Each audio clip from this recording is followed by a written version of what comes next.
Lenin, Ishan, Omar and Junaid. Start with to you, Lenin.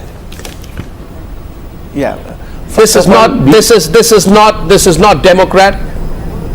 This is not leftist.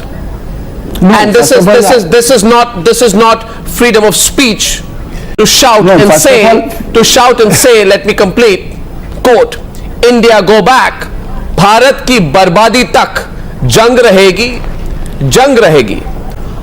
It is not freedom of speech to say, Afzal हम तुम्हारे अरमानों को मंजिल तक पहुंचाएंगे.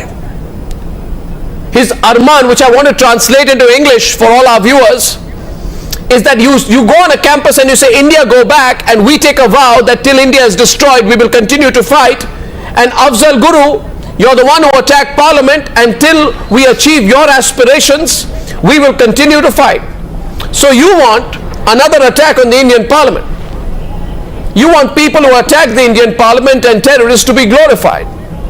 And you then want to come out and say the lasting call of Azadi rings loud in the heart of every Kashmiri. That's not freedom of speech.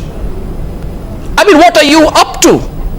Not only this case, you can see the Rohit Vemla case, they say he's anti-national. I am talking about this case. Yeah, wait. I am talking about this case, Lenin. No, wait. Not only this case. No, but I am talking about this case. I am talking about this case. Do you feel it is freedom of speech to shout anti-India slogans on campus and slogan in favor of a terrorist by calling him a shaheed? You answer the question. This is the poster of the event, okay? And you say here, in solidarity with the Kashmiri people against the judicial killing of Afzal Guru and Maqbool Bhatt. Here it is. So don't tell me about evidence. My point is, you will not slam Pakistan for the atrocities in Pakistan occupied Kashmir.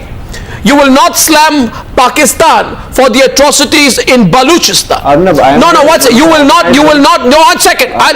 You will not slam Pakistan or the Hizbul Mujahideen for the exodus of the Kashmiri Pandits. If you are not anti-national, why is the Indian state an enemy in your protest and Pakistan is not? Which side are you on, Lenin? If you've lost your way, which side are you on? Which side are you on? See, it's not about. No,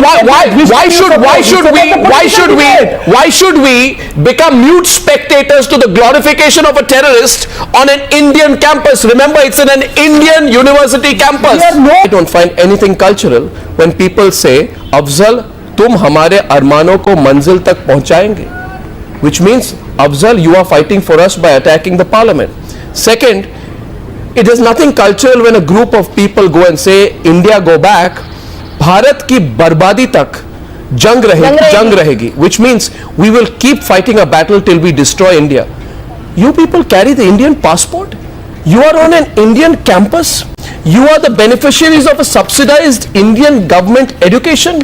Your education is paid for by the Indian taxpayer. I think you misuse your freedom of expression, and then you say that this is cultural. What is cultural about this? Tell me. Now, Omar, remember this. I'm talking about you.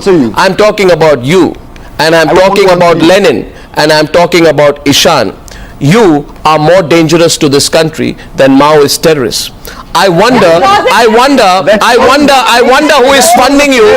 Omar, stop. Omar, stop. And now you will have to stop and hear me. Otherwise, I'm going to cut your audio off if you don't stop. The point is simply this. The point is this. Someone's going to call your bluff, and we are calling your bluff tonight. Someone's going to name you as anti-national, and I am naming you as anti-national tonight. Someone's got to say and question who's funding you, and I am asking you today who's funding you. We in India allow ample space for a diversity of views, be it political and ideological. And Mr. Omar, you are not the only student in the only campus in this only country.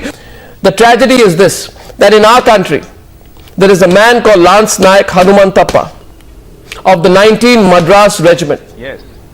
He is a soldier from Karnataka. He's found alive, has been battling for his life. After being found under 25 feet of snow in Siachen, we are proud of him and we are ashamed of these anti-national elements. We are, and you will not speak over me when I'm talking about Lance Naik Hanumantappa. Please don't interrupt, and I'm cutting you off now for a minute. Can I please do that? You don't have the decency. You don't have the decency when I'm speaking about someone who's battling for his life to keep interrupting like that. I've run out of patience with you, with the shallowness and half-literate nature of your arguments. But don't you dare speak over me when I'm speaking over Lance Nayak Hanumatappa. We are proud of him and we are ashamed of you. You take the patience of the people of India for granted. He is the person who's there at 19,600 feet close to the LOC. You sit on the JNU campus and you tell people that we will work hard till we destroy India. Yes. Who on earth are you to be allowed to do that? My dear Junaid Mattu, I'm so surprised you don't even know about your facts here. In 2007, Afzal Guru filed. 1 second, you're wrong now. In 2007, Afzal Guru files a review plea. The Supreme Court dismisses it. Another legal measure was exhausted. In 2007, he files a curative plea which is dismissed. Another legal measure was adopted. In 2006, Afzal Guru's wife filed a mercy petition with the president. It was in 2013, after a delay of 7 years, that Pranab Mukherjee rejected the petition. The point that emerges is that Afzal Guru is a terrorist. You should be calling him out on the program tonight. He exhausted every legal remedy at his disposal, much like Yaqub Memon. So before calling it a judicial killing, ponder about how the judiciary was so fair to him. Ponder about how India and India's judicial system gave him every opportunity to argue his case. Wait a minute. For far too long in this country, there are vested interests. And India be warned against these interests. They use politically correct causes.